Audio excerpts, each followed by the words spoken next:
I would first like to thank each and every one of you for taking the time to gather here at the Liberty Bell with us. We will be hearing from local family and friends whose lives have been touched by HIV/AIDS, hear local community leaders on the importance of World AIDS Day in Kern County, and we gather here to support one another, educate one another, and spread love with each other, so that we may go out into our neighborhoods and social circles and spread awareness. We all have similar experiences with HIV/AIDS. The loss of a loved one has bonded us all for life. I stand here in the name of John and Michael Perez, my two uncles whom my family and I have lost. Last year in the same spot was the first time I shared about them. Not many people knew why being involved with HIV education and prevention was so important to me. While not only is it important to me, but it's important for me to do good in their names. My family and I may have lost them physically. However, I'm so thankful to say that they are here with me and my family every day. In the actions that we choose to make, the education we choose to receive, and the conversations we choose to have. I'd like to have a conversation with all of you. Growing up here in Kern County, I've noticed that we have a problem. Now I'd like to thank Helen Acosta for helping me put a name to this problem that we have. Now the problem we're facing is Kern County's silent crisis. Now Kern County's silent crisis is the lack of communication we as a community have. Now you see, we may get bored here in Kern County and think we have nothing to do. Well, there is something that we all do. The proof lies within the statistics that have put Kern County on the map. This activity, if you haven't guessed it yet, is sex. We're scared of sex. Well, I mean, we're not scared of it, we're having so much of it. However, we are scared to talk about it. Even when people hear my 22-year-old self having sexual education conversations with friends my age or older, they seem to get uncomfortable, as if I'm talking about sex gives permission for everyone around us to start having sex right then and there. So I hope that all of us here can start those conversations with one another and start to break this silence. We have a lot of resources in this community. It is a movement that we should never give up. We want to get the word out, educate the community, have prevention, and most importantly, have available the HIV testing, which is really important, at least know their status. We will go on and never giving up and strive to those affected with HIV and AIDS, show compassion, that they are one of us. They are within this community. We should show, embrace, and care for those affected, and their families, friends, and community as a whole to embrace them. Thank you. I'm here today in honor of my mother, Linda, and my brother, Jimmy. They're no longer with us. I want to share a little bit about my life. I was born into the picture-perfect family, kind of. Mom, dad, older brother, and me. The thing about pictures is that you can only take them for face value. Jimmy was sick a lot as a baby. We found out he was HIV positive, and the doctors decided to test the rest of our family. Myself, my mother, and my brother were all HIV positive. My dad never contracted the virus. The doctor said we probably wouldn't live to see our 12th birthday. I'm still here. I am 30 years old and thriving. Yay! As kids, we knew we were different. We were sick. We didn't talk about it. It was made very clear that we don't tell anyone.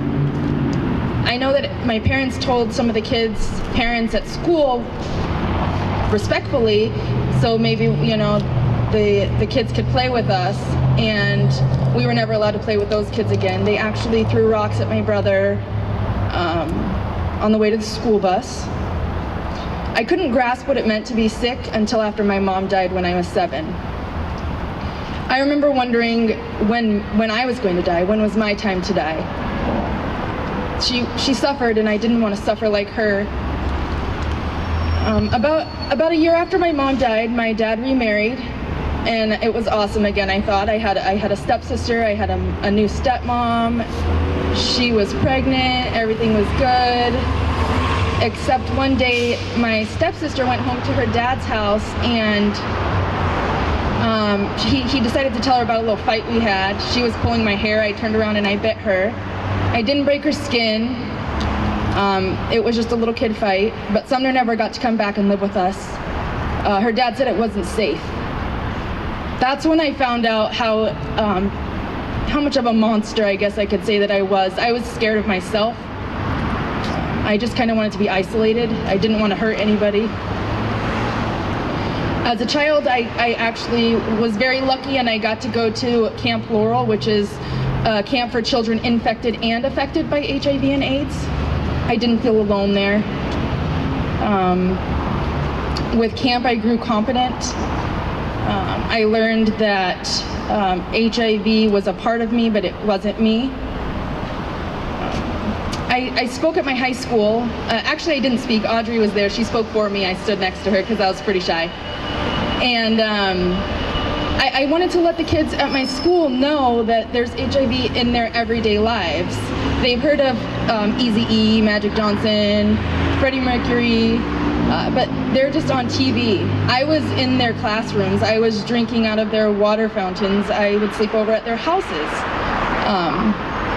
I was tangible, and I wanted them to know that I was right there, and there was probably a lot more like me that they just were unaware of. Today, HIV is not a hot topic in the mainstream news. Many are looked down on as HIV and AIDS is associated with sex, drugs, and selfish behavior. Society forgets about the innocent boys and girls who stepped into this world carrying a great burden that most don't. World AIDS Day is important to me because I want to stop the stigmas and spread awareness that HIV positive people are just like anyone else. I used to go to the bars, party. I got hit on quite a few times. So I think that HIV, it's important to let everyone know that HIV has no face, no race, no gender, no sexual preference. You can't see HIV. And I want the world to see that you cannot see HIV. So I want everyone to go with their gut that's listening right now and make the right decision, because that decision doesn't just affect you, it affects your whole family. My mom's one bad decision as a rambunctious little teenager caused her life, my brother's life, and my life to be affected by it, my children, my husband. So that's pretty much it. Well, I'm in a documentary called We're Still Here, and it's myself and others that were born HIV positive who refuse to be forgotten in the history of AIDS. So that's all. Thank you to everyone who's shared so far. I really have not known much about AIDS at all, and I've actually learned a lot just in the past few minutes. I do understand what it's like to deal with death. My mother passed away when I was 4 from cancer, and she was struggling with that for years, and it's, of course, never a good thing to have to deal with death. But I chose a song today that is kind of a celebration of life, and it seems that everyone that's spoken already does that, celebrates life, even though they've had to endure. So this song was written by, actually I'm not sure who it's written by, but it was made famous by Nina Simone. It's called Feeling Good.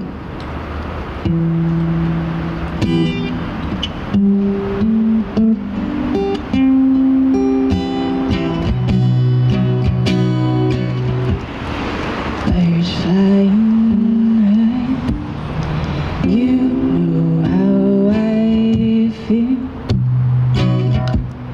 Sun in the sky, you know how I feel. Breeze drifting on by, you know how I feel. It's a new dawn, it's a new day, it's a new life for me,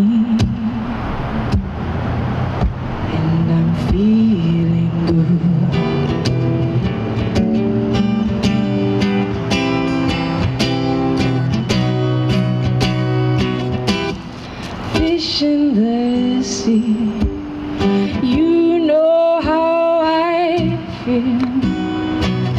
River running free, you know how I feel. Blossom on a tree, you know how I feel.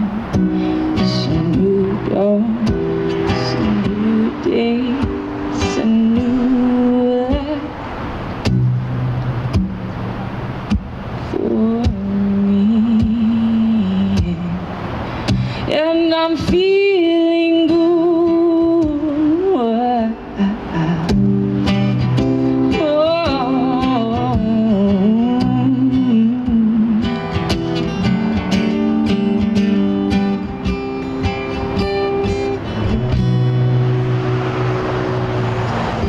Dragonflies out in the sun, you know what I mean. Butterflies all having fun, you know what I mean.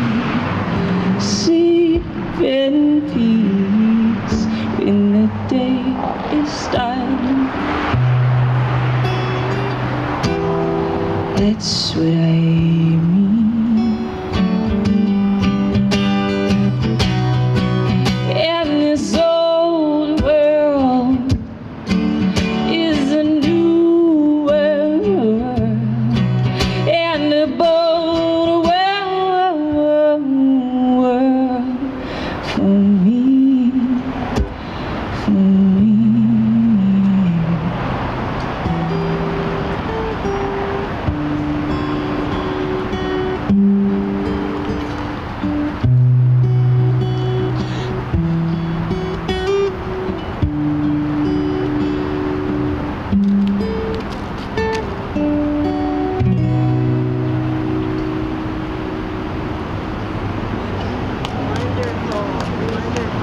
Thank you.